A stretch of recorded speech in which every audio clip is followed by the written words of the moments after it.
I was feeling burnout and I was like, God, I am sick of like living the life that I wanted and created and dreamed of and still not and feeling a little bit depleted by it. And I was in this sort of cycle of it was always going to be hard, like believing it was going to take, all of my energy and effort every single day. And it's just a story I was telling myself. I had no like real defined concrete number of like when I could stop doing that. It was just, I was never going to arrive anywhere. And so last summer I took the summer off. And when I came back, I decided I was going to try to work 4 to 6 hours a day instead of 8. And I think that is the most success I've ever found is like living a life that actually like fills me up instead of depletes me. And I'm not living by some weird schedule or some unobtainable outcome. What's up, you beautiful beasts? I'm Katie. I'm on a mission to help humans become their favorite versions of themselves and to strive for overall health by healing their relationship to food and exercise, healing their relationship to their body, and most importantly, healing their relationship to themselves, all without ever having to step on a scale. I have had the privilege to talk to all kinds of different humans who have been through a plethora of experiences just being a human and existing. I believe that every single time someone shares their story, at least one person listening will learn from it, be inspired by it, and maybe, just maybe, even change the entire direction of their life. These are the stories of humans unveiling their beautiful beast. Keep listening. This is the Unveiling the Beast podcast.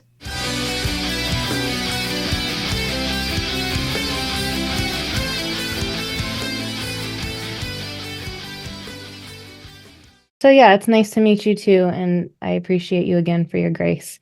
So, can you tell me a little bit about who you are, what you do, where you're Sure. from, all the things? Yes. Yes. I'm in the US. I'm in Michigan. What about you?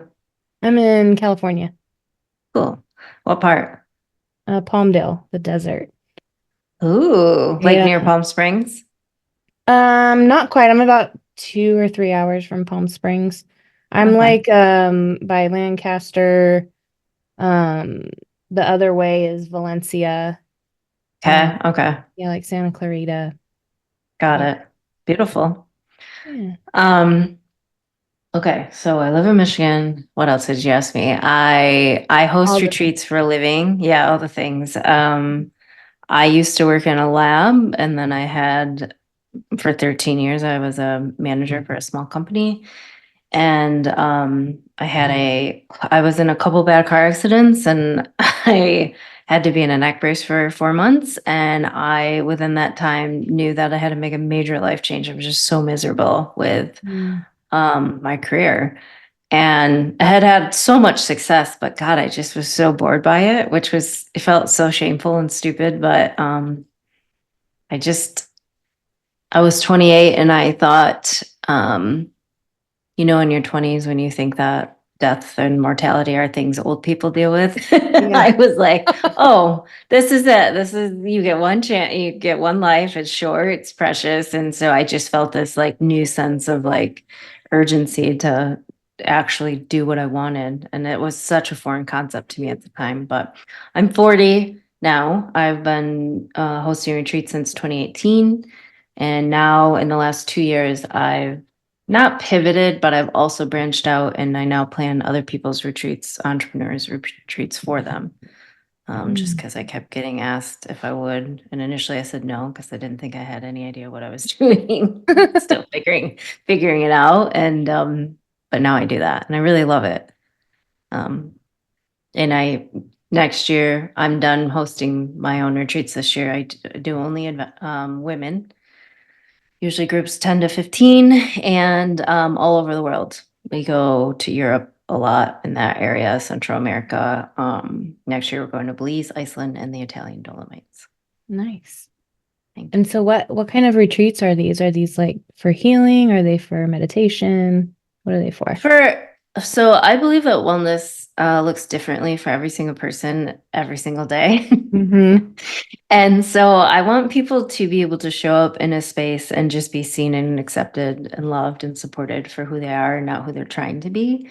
And we're going to have fun and experience the area and eat lots of good food. I have a private chef and a photographer on staff. But I want people to spend time in the pause, figuring out what they really want out of life, Mm, and if they can make some changes when they go home. So at the core, that's it. I love that We you call also, it the pause. yeah, Cool. I I like mean, that.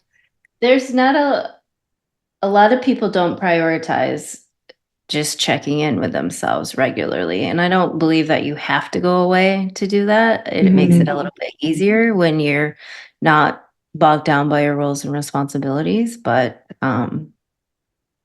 yeah, it's an important practice. Yeah, I agree. And sometimes even just a pause, like you said, you don't have to necessarily go away. Like sometimes I'll just sit here and remember that I'm allowed to just exist and not do anything for 5 minutes. Yeah, And just I don't have to do anything but breathe, and be. totally. Yeah. Yeah. Been talking a lot about being, just being, no attachment to the outcome or doing something just because I have to. Hmm. Yeah. Yeah. So, are you open to sharing your story a little bit? Like, Sure. I'm an open book. okay. I travel with strangers for a living, so I feel like I could talk the paint off the walls and I can hold space for pretty much anything. I also, yeah. Yeah. People always ask if there's things they can't ask me, and I'm like, no, you can ask me whatever you Yeah. want. Such a strange concept, but yeah. Yeah. Well, I think part of that could be so many people are so private or like, oh, I'm not going to talk Yeah, about that. And it's like, I think the more we share about ourselves, the more we could potentially totally. help another person, which is why I have this podcast in the first place. Yeah, good for Yeah. you. Yeah.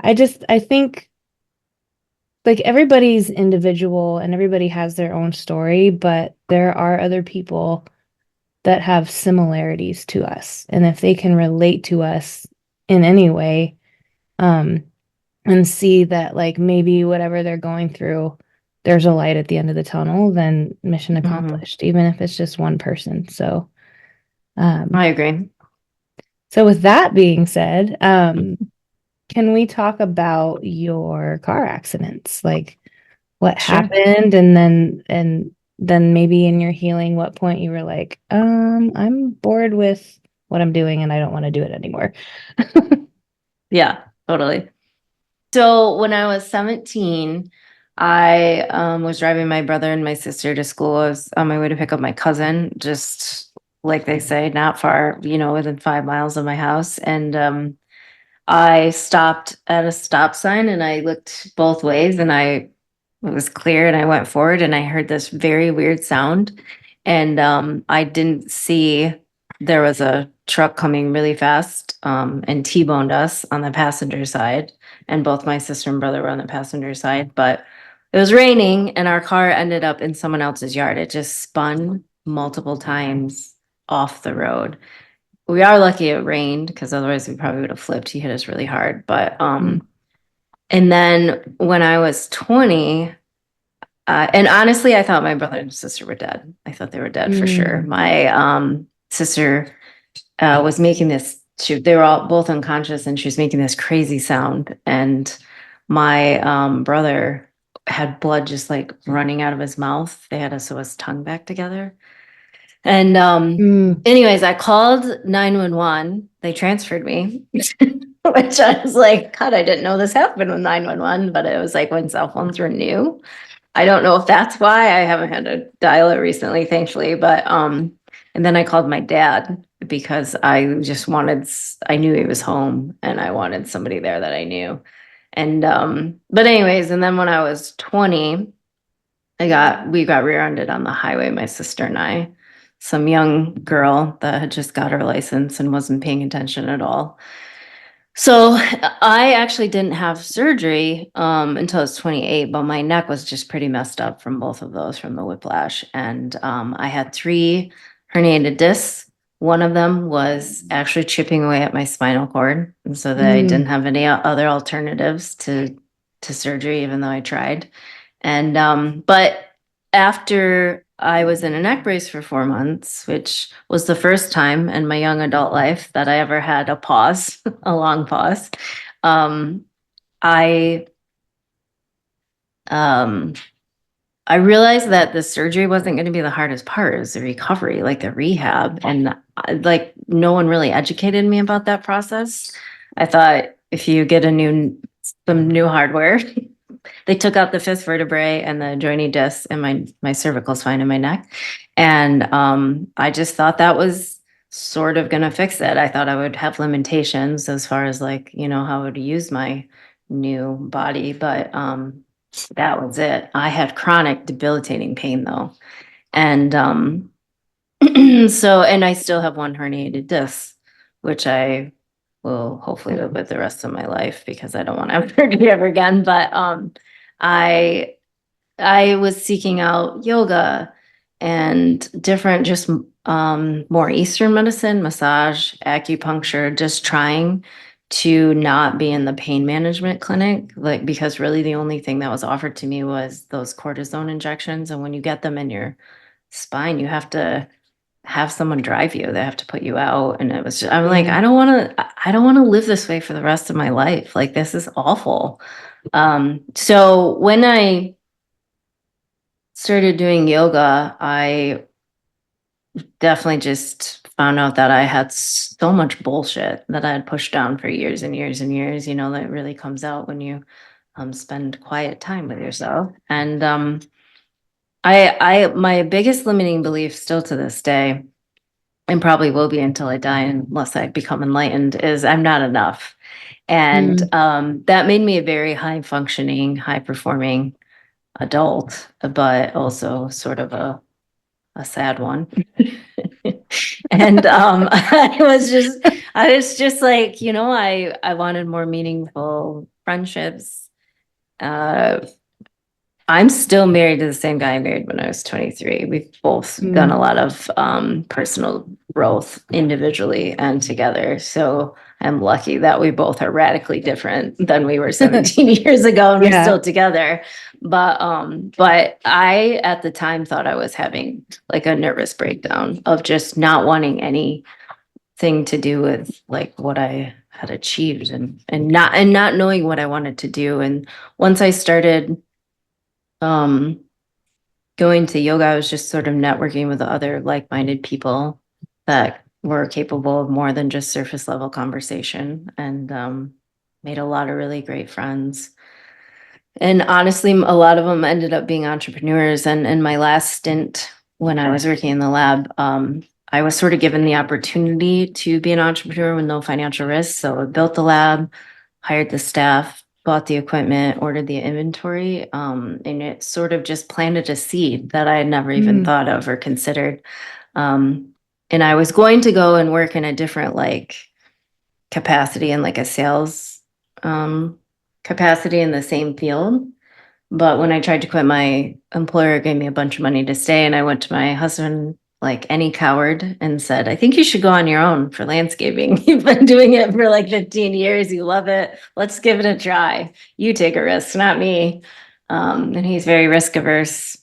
So it took 6 months of convincing, but he did it.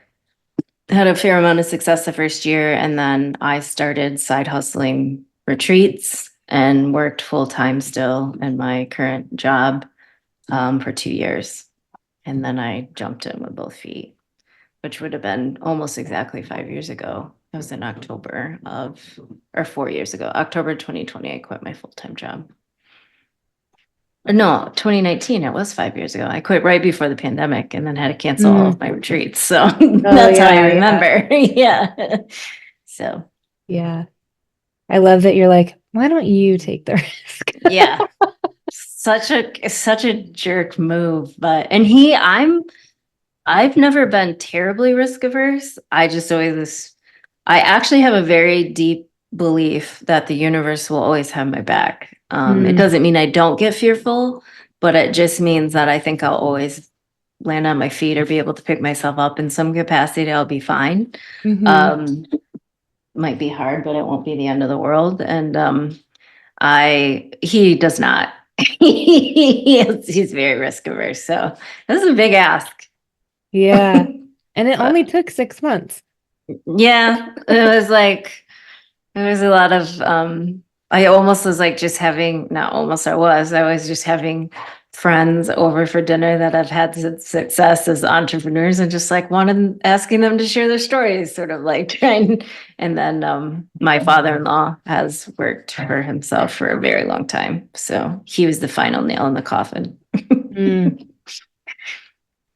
So how has your life been different since you did take that leap? It's been a lot more joyful. I just enjoy it more. I wouldn't say that I wake up every day jazzed. I'm not really a morning person, but I don't wake up with the same angst of like, ugh, I gotta go to work again, or I don't set an alarm. It's freedom, like embodied. I should never had this much freedom. Um, or agency, I guess. It feels more authentic. It feels more aligned. It feels like it doesn't mean it's not hard. Or take Yeah. some, you know, talking yourself off a cliff once in a while, but I'll never, even if I do something wildly different, I'll never work for anyone again. I'll always work for myself. I feel confident that that will be the Amen. case. Same. Yeah. Right? I mean, once you Yeah. know, you can't go back. Yeah. It's just, yeah. Yeah. How long have you worked for yourself? 1 year since last September. So a year and a month. Good for you. Yeah. I think the first couple are the hardest. Yeah. But It's what, like it's hard. It's so worth it. yeah. It's like it's the highest highs, the lowest lows, I think. But it's still there's sometimes where I at least for me in the first couple years just like, is anybody gonna buy this? People like this? It just sort of felt a little bit crazy, a little bit isolating because I came from a setting with other people and employees that were, on projects together and stuff. So I was just like, I don't know, it was just me doing all the Yeah. things, but also like not having any feedback either. So yeah. Yeah. I think one of the biggest things for me is my shift from employee mindset to entrepreneur mindset, Mm, where I went from this place at always being really good at what I do and getting the recognition or whatever, but also always having somebody tell me what to do and then going to do that yeah. thing the best I can versus me making all the decisions and and like switching the mindset to where if I make a decision and it doesn't work, it doesn't mean it was the wrong decision. It just means I need to No, pivot and shift. And so that's been, totally. for me, that's been the biggest thing is the mental shift. So much, it's a mental um gymnastics sometimes. Oh But yeah. I had a friend once that had been an entrepreneur for, I think, 20 some years when I first started. And I was really down about something that didn't work out the way I wanted it to. And he said that if you're not making the same mistakes over and over, you're doing it right. It's just trying things, failing, getting back up, going. And that I've sort of like lived and died by that because Yeah. it's like you have to wear a lot of hats. You got to learn a lot of skills. You're creating new things all the time, right? And you're gonna like some things aren't gonna go the way that you had hoped. I don't even consider those failures or mistakes. It's just like sort of like being nudged in the right Yeah. direction. Yeah. My coach says, I hope you fail your ass off. Yeah. Yes. Because otherwise we're not learning anything, right? No. And you Yeah. take away so much more from those lessons when you do, you know? I think we live in a society that praises hustle culture. And Ugh. even I fell for that for a while, thinking that if I'm not constantly move, move, move, move, go, go, go, then I'm a failure Mhm. or I'm doing something wrong or I'm not enough. And the truth is like no humans were made to be on the go all the time. and on 4 hours of sleep. Totally. So Yes, I agree. I subscribe to that before I worked for myself and when I started working for myself, both. Um, I actually, a couple years ago, I think it was last year, beginning of last year, I was feeling burnout and I was like, God, I am sick of like living the life that I wanted and created and dreamed of and still not, and feeling a little bit depleted by it. And I was in this sort of cycle of it was always going to be hard, like believing it was going to take, all of my energy and effort every single day. And it's just a story I was telling myself. I had no like real defined concrete number of like when I could stop doing that. It was just, I was never going to arrive anywhere. And so last summer I took the summer off. I took June, July, and August off. I didn't host. I didn't create any courses. I didn't take any design clients. I just took 3 months off. And when I came back, I decided I was going to try to work 4 to 6 hours a day instead of 8.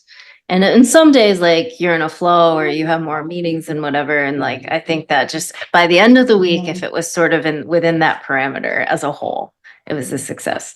And I have done a fairly good job of that. And I think that is the most success I've ever found is like living a life that actually like fills me up instead of depletes me. And I'm not living by some weird schedule or some unobtainable outcome, but getting work done and doing the things I want to, but also making a lot of space to enjoy life, going outside for a walk. I have two. I really hope you can't hear these two, but the rest, I have two puppies under 2, and I've I never had can a two little this bit. young. Oh God! I thought your Zoom was taken over by demons. Yes. It's okay. I like having a big microphone, and I think if I can just get close enough, you'll never hear what's happening in the background. It's okay. Plus, they're shorter, so you usually don't see them unless they jump on this chair, like right here. Oh, But nice. but anyways, so just spending time with them, and they're pretty constant reminders of being present. So Yeah. I love that you mentioned too, like taking a break. Because when I did start, I was like, I have to make this work and go, go, go, go. And then I would feel bad if I get headaches frequently. If I had a headache and I would have to cancel all my appointments for the day so I could lay down in bed. And my husband, he's so sweet. He's like, but won't you resting make you be more productive tomorrow? And I'm like, yes, why do you have to be right? I already know that. I know, I'm but just I've terrible at guilt. doing it. Yeah. Yes. Guilt is a powerful tool. It's terrible. Yeah, I'm actually about to start working with somebody on my guilt because I feel guilty about everything, which is why I felt so bad when I stood you up. It's fine. And I told my husband, I was like, I'm about to meet with the chick I stood up with this weekend. And he goes, Fine. yeah, but anyway, Well, guilt. I was like, yeah. maybe I should work with someone on that. I've worked with people on Yeah. everything else, so why not Yeah. guilt? Yeah. Hi, puppy. Can you leave it? Go lay down. She's like, I probably won't, but thank you for asking. So what's been your favorite retreat so far? I just hosted in Scotland in May, and it's a place that I guess, now been twice, 3 times. It's just beautiful. I don't know if you've ever been, but it's one of the most beautiful places I've ever been. But also the group was incredible. I had a lot of people that, thankfully we get to keep coming back and we get to see every year. And it's sort of like seeing old friends. Um, but so it has to be Scotland or Costa Rica. I've hosted in Costa Rica in the same place, sort of central northern Costa Rica in Arenal, where the volcanoes are. And it's sort of like I've watched townspeople that live there like build a home and it hasn't been overrun by tourism, but like the people are benefiting from us coming and staying in the same place, and we've really only worked with locals, so that like feels very gratifying. But also they like hug us when we're there. We feel like family, like we've seen them like that. I just love going there. It feels really, really good. There's a vibe there too that like the Pura Vida, they're just so laid back. They don't take everything so seriously like Americans do. And I kind of felt that same way in Scotland. They're just like, they don't move as a slow pace as the Costa Ricans, but they really love where they live and like sharing it with you. And we just had a really funny driver that was hilarious. I don't know. It's just the whole experience, but it's almost always the people too, though. The guest will make or break it. I thankfully have never had a difficult one. When I started planning people's retreats, everybody was like, "What do you do if you get a bad guest?" And I'm like, I haven't had that situation. Like, you just got to stay true to like who you want to attract and spend time with, and usually it works out pretty well for you. But yeah.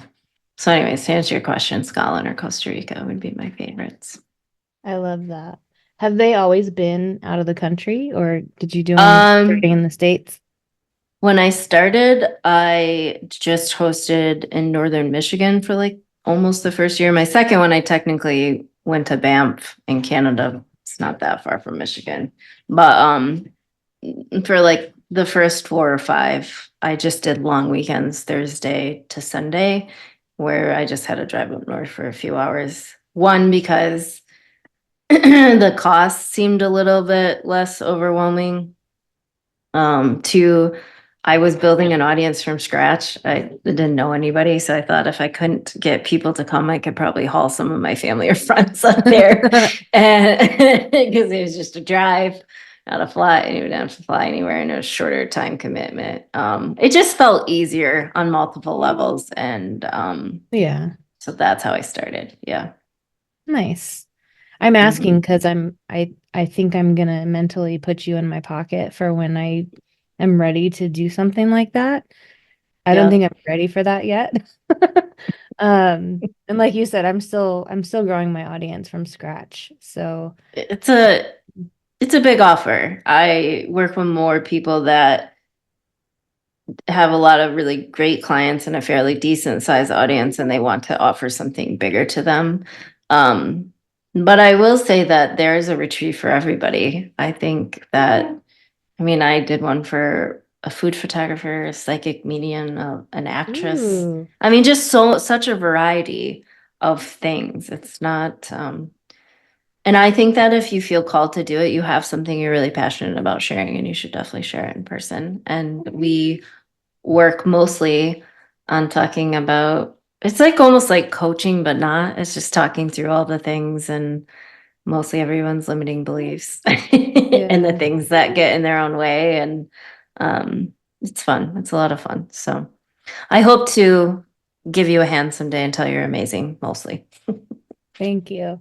And it's interesting that you say it's like coaching because a lot of my community are coaches. So Yep. yeah, I love Yeah. it. Coaches need coaches, right? Absolutely. Yeah. I got my own appointment later. Yep. Well, I do have one more question for you.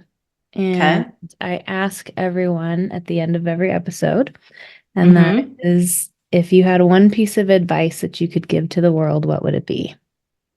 Keep going. I think it's truly the difference between the people that do and the people that don't. It's just trying, failing, trying again, picking yourself up. It's the showing up and the giving it a shot is the hardest part. The first step is always the hardest part, but if you just keep going, it'll be fine. I love it. Thank you. Yeah, no problem. Beautiful beasts. Anna VanAgtmael signing off. Until next time.